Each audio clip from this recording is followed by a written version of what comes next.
My landlord keeps harassing me. He's trying to scare me out of my apartment.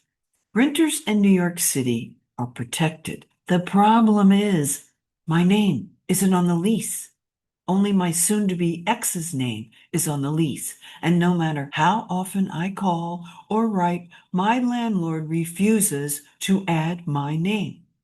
I even sent him a legal type letter from my ex, now lawyer, requesting his name be removed and replaced by mine. No response. Then I received a note from my landlord claiming I didn't pay my rent for June and July from 3 years ago, and I must provide proof. He must realize that I'm struggling because I'm using those stupid Visa predatory checks to pay my rent. This is, come on, harassment, gaslighting. I call my bank. They send me copies of the two contested rent checks, charging me $25 each because that's what banks do. One ungodly early morning, I'm awakened by a loud pounding on my apartment door. I keep vampire hours. I'm out late doing stand-up comedy every night. Clock on my bedside table blares, 7:03 a.m. in bold, lighted letters. My instincts kick in. I stagger out of bed, bleary-eyed, disoriented, and stand in the hallway by my front door. Mr. Broyd, is that you? I'm calling the cops. The sound of footsteps scurrying to the elevator reassures me. It's my annoying landlord.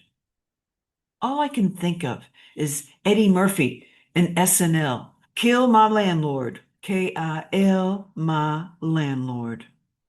My landlord is relentless in his attempts at hounding me and harassing me, and I'm filled with rage. He doesn't appear to grasp the simple concept that you don't mess with a woman who's been left destitute after she put her life on hold for 4 years to financially support her ungrateful scumbag of a husband through law school. Hell hath no fury as a woman scorned. Those words are from The Mourning Bride, which was written in 1703. It's a tragedy by William Congreve. That's not the real quote. The actual quote is, "Heaven has no rage like love to hatred turned, nor hell a fury like a woman scorned." I read that play in college, but I never thought about its meaning until I found myself in my current predicament. I can attest. No one is angrier than a woman who's been betrayed in love. Like Scarlett O'Hara, I lost everything, my husband, family members, my income, and I will not lose my apartment like Scarlett lost Tara. Well, technically, she didn't lose Tara. It was after the Civil War. It was in disrepair, had huge tax liens. She managed to save it, but she had to fight. You get my point. Like Ms. O'Hara, as God is my witness, I will fight to the death to keep my home, my safe place. My rent stabilized one bedroom, 665 square foot coveted apartment overlooking the Museum of Natural History, 1 block away from Central Park on the Upper West Side of Manhattan in the United States of America on planet Earth. My landlord will have to poison me or take a hit out on me to force me out. Well, I wouldn't put it past him. Around the same time, I go deaf in my right ear, so I go to an ear doctor, a specialist. He puts me on antibiotics and I can hear again. Every time I go off the antibiotics, I go deaf again. This goes on for a year. My friend Joan knows a lot about alternative health practices. She goes to an acupuncturist, Dr. Wu. She suggests I go see him. I mean, I'm a little skeptical. So before I do that, I thought, well, I'll just go back to the Western ear doctor one last time. I'm sitting in his office discussing my ear situation, and he says, well, I think we should operate. What? What are you talking about? Operate? You don't even know what is wrong with my ear. Why would we operate? That's ridiculous. I stand up. You know what? I'm going to go to a Chinese acupuncturist about my ear because the Chinese understand how to heal the body. I storm out. He follows me, yelling at me down the hall. You'll be sorry, blah, blah, blah. You'll be back. Fine, whatever. I go see Dr. Wu. I tell him my saga of woe about my ear. He listens politely. When I finish, he says, please, this so easy. One, maybe two sessions. Well, I mean, I'm a little nervous. I'm scared of needles. And when I was a kid and we'd be moving to another country, I'd have to have shots and they'd have to hold me down. I was hysterical. Hmm. Not to worry. These needles so tiny. Only use disposable, clean, simple. You feel that? Well, when you twirl it a little, I put in needles. You relax 20 minutes. I take them out. Wait, hold on. You're gonna stick that needle in my ear? You feel nothing. You relax. Well, what if I faint? Not a problem. You're laying down. I see stress in your face. Is this from ear? Yeah, well, yeah. And my divorce. Divorce? Your ear close up. You not want to hear about it. What happened? It's boring. Stupid. I mean, I'm such a cliche. I put my husband through law school, and then he left. Ah, this very common. Woman put husband through law school. He leave. Woman put husband through medical school. He have an affair with nurse, then leave. Woman put husband through meat grinder. Very common. He owe you money? Yeah. Very common. Dr. Wu places a large Mylar sheet over me, like the ones runners wear after completing the New York Marathon. And I wait. I swear, I can feel the needle's working. It's some kind of electrical pulse. Hmm. After my 20 minutes, Dr. Wu reappears. How you feeling? I I can't believe it. I can hear. Oh my gosh, it worked. I told you this so easy. Wow. Thanks. Thanks, Dr. Wu. I love you, Dr. Wu. A couple of days later, you'll understand my confusion when my landlord calls for some bizarre reason. Your husband's back in New York. He called me about renting an apartment. So? I mean, this makes no sense. Why is he telling me this? I have a horrendous relationship with my landlord, but I'm glad he told me.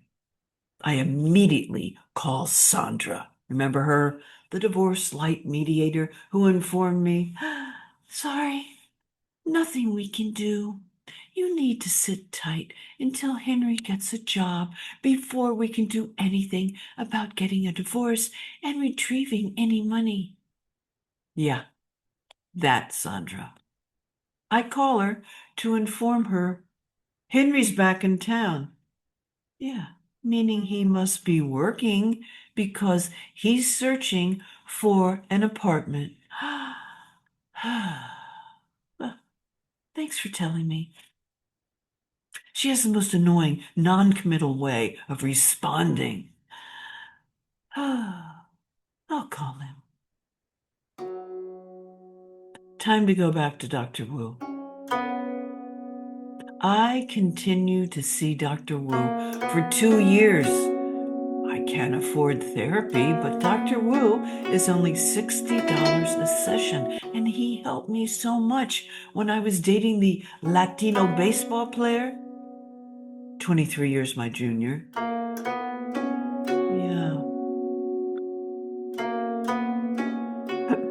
I'm gonna have to do another video about Dr. Wu.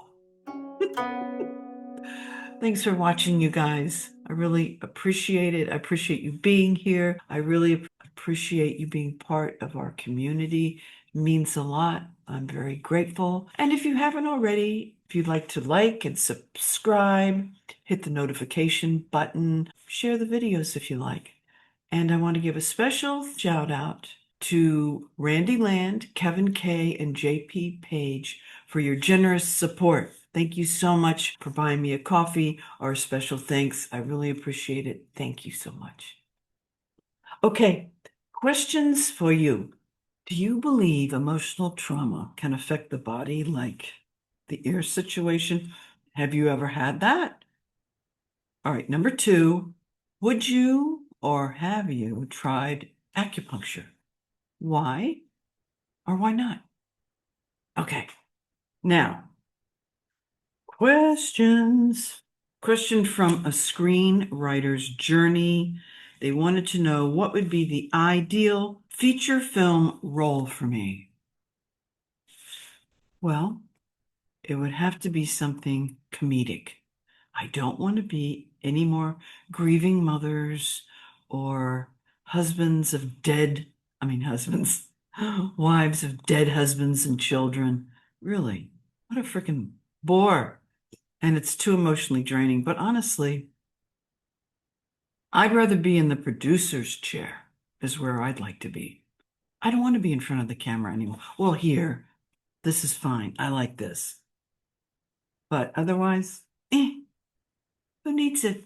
All right, Kenneth R. Have I ever worked with Robert Redford or Warren Beatty? No. Mm-mm. I'd like to. All right, Kathy G. Did moving a lot as a child make you want to move a lot as an adult? No. It had just the opposite effect on me. Once I got to New York, I'm here. I don't have to ever move again. I can just be here. And so far, so good. Wayne wanted to know, oh, how was I able to leave the building of the Phil Marshall studio when it was raining so hard? That's a good question, but I honestly, I have no recollection. I don't know. The rain probably stopped, and then I probably just tiptoed down the stairs through the water and out the front door. I don't even remember. It's a long time ago. 30 years, that's a long time. Ripley 841. What was my favorite decade so far? Oh my God, that is an insane question. All of my decades seem to be, it was the best of times, it was the worst of times. So I could not pick a decade. In the 70s, I was still living down south for the majority of the 70s. I had my own mime company. We toured the southeastern Puerto Rico. We were sponsored by the National Endowment for the Arts. And then I moved to New York in 78. So that was a great decade. The 80s, oh, the 80s. Yes, I'm in New York. I'm doing showcases. I get my first review, well, the play I'm in New York Magazine. I do my first motion picture, Wall Street. I get a role in that. So that was a good decade. It's really special. Anna, 90s, that's when I started doing stand-up comedy, and I booked the part on Another World, the recurring part that OJ killed. Oh, and I also booked a part on Saturday Night Live. You're presenting tonight. Your shirt looks like a clown raped Nelson Mandela, and they made a baby, and it was a shirt. You always give me, Joan. Oh Oh my God! You bit my wife in the face! You're a monster! You are! Which was a blast. Yeah. So that was the 90s. That was good. And then the 2000s, what did I do? Oh, I started writing my own solo plays. So I did My Life in the Trenches. It did very well, and that also traveled around, and we did it a lot at festivals and different little theaters around New York City, and it was great. And then I did 3 principal parts on Law and Order. That was good. What else? Gosh, yeah, I did the movie Rachel Getting Married. I was commissioned to write a play about Lizzie Borden. I did that. And that premiered at the Eastland Theater Company down in Cape May, New Jersey. That was a good decade. And then 2010s, I met William Hurt. I worked with him on Too Big to Fail. And I worked with him for 3 years. And he became a friend. And I also wrote 2 plays with other people in them. I wrote Collateral Damage about my family, and I wrote Whistleblower. And both of them were semifinalists at the Eugene O'Neill Playwrights Conference. So that was good. And then I started getting a lot of work. I did independent film, I did commercials, I did all kinds of stuff. So that was great. And yeah. Then I did Broadway. And then and now I'm on YouTube. That's too complicated of a question. I'm sorry. Glinda S., am I retired now? I don't know that actors ever retire. I think they just don't get as much work. So they say, yeah, I'm retired, and then they get a job. I'm out of retirement. Oh, it's like Cher. I'm retired. Oh, wait, I'm going to do another tour. Oh, I'm retired now. No, I think I need to do another tour. Who knows? I am just living my life and enjoying it. And who knows if a great part came around, or you never know. You never know. Emerald Green, do I like the name Jill? Yeah, I mean, it's not even my real name, it's my nickname. My real name is Julia. My mother's name was Julia. So my mother was called Judy and I was called Jill.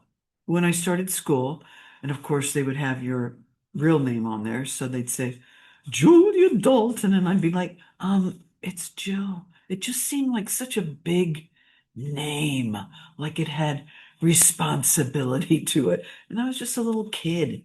I didn't want that name. When my mother got older, she stopped being called Judy. She said, no, I'm Julia now. And I tried that, but it didn't really work for me. But now I go by either one because of after 9/11, everything has to match, match, match. So whenever I go to the dentist or the doctor or whatever, I tell them my name is Julia because it's just easier. Rasta Girl, who was my peer group in the early 90s? Oh, for stand-up.